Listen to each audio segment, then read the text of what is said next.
আসসালামু আলাইকুম viewers, welcome back my channel.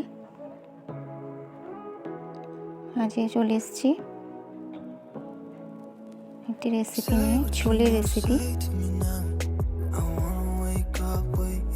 রেসিপিটি শুরু করার আগে বলবো, যারা নতুন আছেন তারা প্লিজ চ্যানেলটি সাবস্ক্রাইব করে বেল আইকনটি অল করে দেবেন, যাতে আমার নেক্সট ভিডিও ফার্স্ট নোটিফিকেশান পৌঁছে যাবে আপনার ফোনে।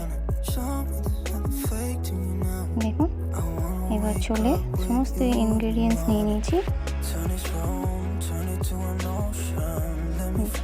ছোলাটা আগেই সেদ্ধ করে নিয়েছি। কড়াই তেল দিয়ে তেজপাতা, পেঁয়াজ কুচি এবং লবণ, আদা রসুন বাটা দিয়ে প্রথমে নেড়ে নিলাম। এরপরে টমেটো ও কাঁচা লঙ্কা দিয়ে দিলাম।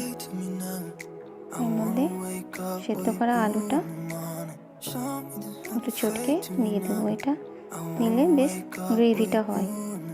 এবার সমস্ত গুঁড়ো মশলা দিয়ে ছোলাটা দিয়ে দেবো।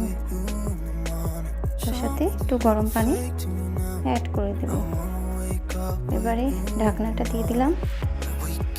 একটু টেস্টের জন্য চাট মশলা, এটা একবারেই অপশনাল, দিতেও পারেন বা নাও পারেন। রেসিপিটি কেমন লাগলো অবশ্যই কমেন্ট সেকশনে জানাবেন। লাইক দেবেন, ভালো লাগলে শেয়ার করবেন বন্ধুদের কাছে। ভালো থাকবেন, দেখা হচ্ছে next video. Thank you, Allah Hafiz.